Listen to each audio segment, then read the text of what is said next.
Il existe une règle quasiment intangible chez les formateurs qui est qu'il faut gagner plus quand on a raison que l'on ne perd quand on a tort. Pourtant, c'est pas vrai. C'est ce qu'on va voir. Salut, c'est Trado, content de vous retrouver pour la mise à jour de l'analyse technique du CAC 40 avec une nouvelle séance de progression puisque le CAC 40, emporté par son inertie haussière, gagne 0,5%. Je le dis et je le répète, la raison est à chercher du côté technique du fait que les géants du luxe, notamment LVMH, représentent quasiment 40% du CAC 40. Donc il suffit que le luxe se porte bien pour que le CAC 40 continue d'inscrire des records historiques, ce qui est le cas actuellement. Et ce n'est pas une mauvaise chose en tant que telle, mais il faut comprendre la force et la fragilité du CAC 40 par rapport à ça, comme il en a été à un moment avec les pétrolières lorsque le pétrole montait et que le CAC 40 montait naturellement du fait du poids des pétrolières, notamment Total. Mais en tout cas, c'est une bonne chose pour les investisseurs et on l'a dit, 0,5% au compteur. Est-ce que ça va durer? Bien sûr que non. Quand cela va-t-il s'arrêter? Impossible de le savoir, mais on y reviendra un petit peu plus tard. Je vous rappelle quand même, avant d'y revenir, qu'il faut garder en tête tous les backtests que l'on a réalisés, les backtests de moyen long terme. Je vous rappelle là aussi, on a le temps, c'est dimanche, que il y a quelques mois de ça, je vous avais expliqué qu'on pourrait considérer que les plus bas ont été faits lorsque l'on aura assisté au croisement M50-M200, la fameuse croix dorée sur le SP500. Alors, je vous le remonte parce que c'est important à un moment où on se demande si eh bien le temps est venu de revenir sur les marchés. Je vous rappelle que le croisement M50-M200 a eu lieu ici,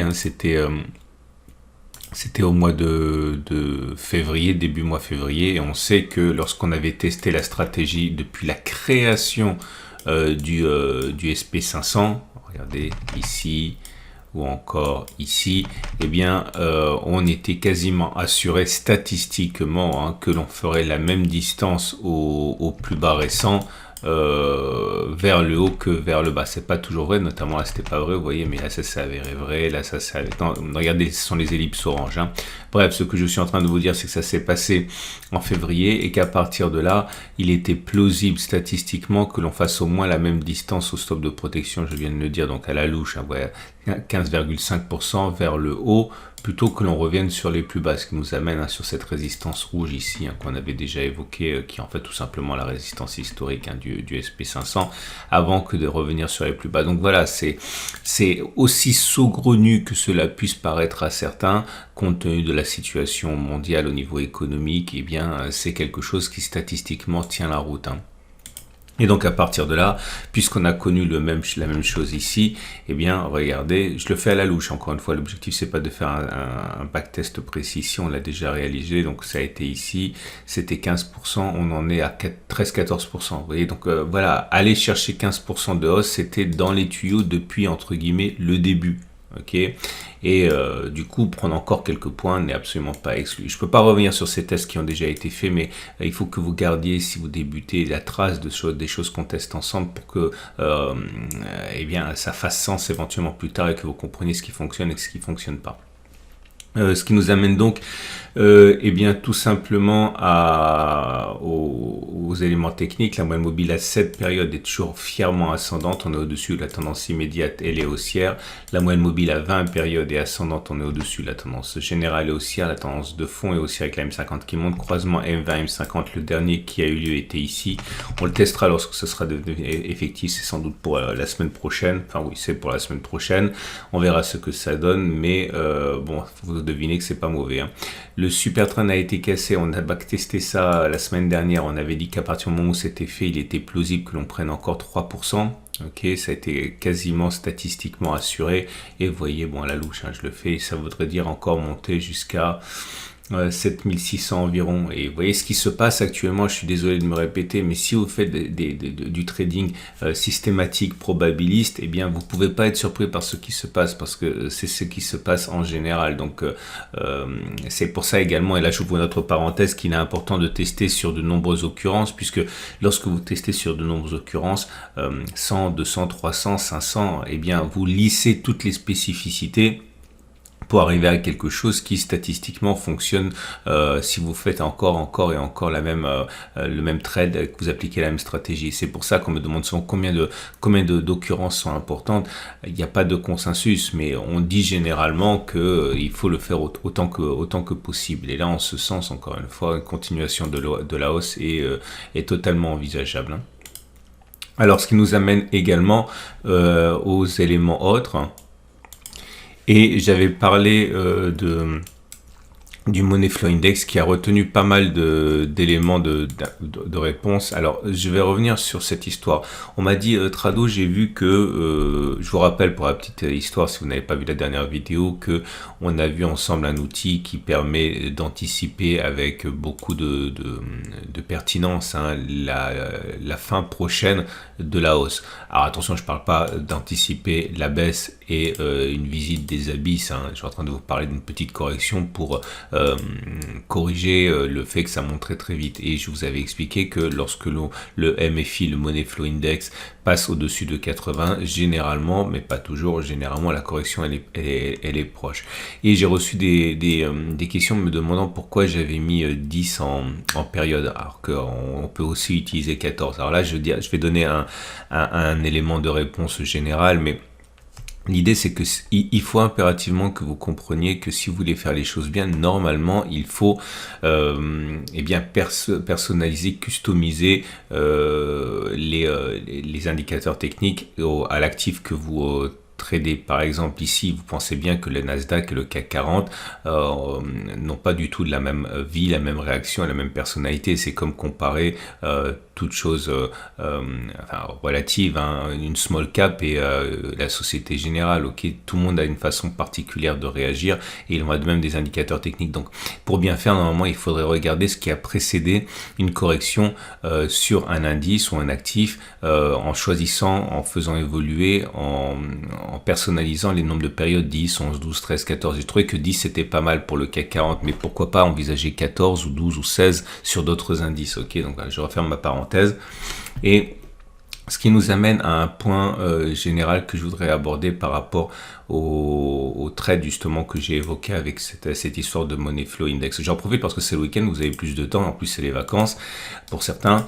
Et l'idée c'est, on me dit ouais mais attends Trado, tu as initié une position short avec un stop de protection à 7651 et tu as dit que tu sortais dès que ça baissait un petit peu, dès que tu gagnais, pourquoi pas 1%.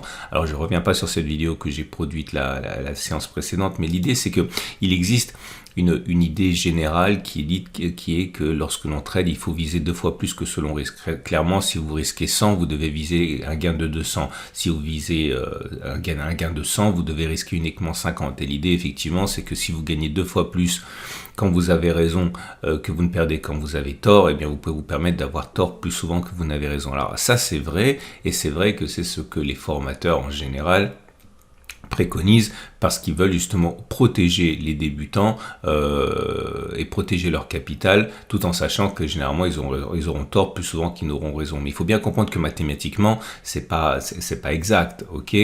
Je vais vous donner un exemple. Imaginons, mais c'est simplement pour l'exemple, hein, que vous ayez un ratio gain-risque de 2 pour 1 avec un taux de succès de 50%.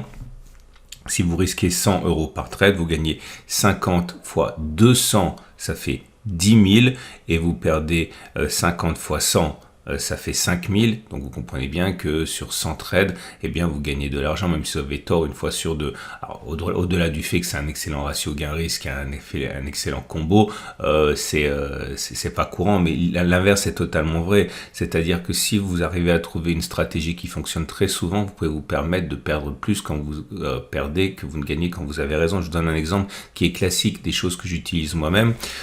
Par exemple, si vous avez un ratio gain-risque uniquement de on va dire 1 sur 2 et un taux de succès de 70%, eh bien vous pouvez gagner également de l'argent. Enfin, vous gagnez 70 fois 50 euros, ça fait 3500, et vous perdez 30 fois 100 euros, ça fait 3000, 3500 moins 3000, ça fait 500 de gains. Donc on peut totalement gagner de l'argent régulièrement en bourse en ayant un ratio gain-risque inférieur à 1, tout simplement parce que vous avez un taux de succès qui est important. Donc ça, c'est très important de savoir ça. Ce qui m'amène donc au trade du jour. Je fais les choses un petit peu à l'envers aujourd'hui. Mais voilà, j'ai dit que j'initie une position vendeuse à l'ouverture des marchés ce vendredi. Donc je suis rentré à 7501 ici. Et j'ai dit, comme je n'avais aucune visibilité par rapport à ce qui allait se passer, que si ça baissait, eh bien, je prendrais mes bénéfices, même si on perdait par exemple 1% par rapport à mon ouverture, eh bien, je prendrais mes profits. Alors là, ce que j'ai fait clairement ici, c'est que j'ai mis un stop de protection à 7651. J'ai calculé pour que ça corresponde à 1% de mon capital risqué. Autrement dit, pas grand-chose. Et je vais, simplement pour l'exemple ici, je vais prendre mes profits dès que je gagne de l'argent. Ok, dès que je gagne de l'argent, si vous voyez que le mardi ou lundi ou mercredi, je suis rentré en position et que j'ai gagné de l'argent par rapport à mon entrée à 7500, je prendrai mes profits, qu'il s'agit d'un gain de 0,5%, de 1%, de 1,5%, qu'importe. Mais c'est simplement encore une fois pour vous montrer qu'il y a il y a plusieurs façons de gagner de l'argent en trading, et le sacro-saint ratio gain-risque supérieur à 1 ou au moins égal à 2 n'est qu'une façon de protéger finalement les débutants, mais beaucoup de traders ne fonctionnent pas comme ça. Et on va passer, je suis désolé, c'est un peu décousu, mais j'avais beaucoup de choses à dire aujourd'hui. On va donc passer au trade du jour. Non, l'Ichimoku, ça j'ai déjà dit, c'est positif, mais je vais arrêter de parler des choses qui ne changent pas pour raccourcir la vidéo, parce que je veux que ce soit plus accessible. Vous voyez, tendance de fond haussière, tendance générale haussière, tendance immédiate haussière également. Et ce qui nous amène au trade du jour. Donc si vous êtes haussier, eh bien moi je pense que le plus simple, c'est d'attendre quand même la correction. Ok, par exemple jusqu'ici, acheter à ce moment-là, pareil sur une reprise de la hausse, et puis mettre un stop de protection soit ici, soit ici. Ok, si vous voulez spéculer à la baisse, eh bien vous pouvez justement tenter ce trade que j'ai mentionné, à savoir un stop de protection assez large, un gain assez modeste, mais en sachant que, comme on l'a testé, eh bien il est plausible que la correction soit imminente. Voilà. Je terminerai en vous disant 3 choses qui comptent pour moi. La première des choses, c'est que j'ai donné une interview dans un podcast qui m'a beaucoup intéressé, parce que c'est un format court sur la manière dont j'investis. J'ai pas dit trade, j'ai dit investi, et je mets le lien en dessous de la vidéo. Ok. Deuxième chose, toutes les vidéos de la semaine sont sorties, notamment l'investissement pour le long terme en ETF, sur l'or, etc. Bref, beaucoup de choses qui vous attendent. Faites une excellente journée et je vous dis à demain pour la mise à jour.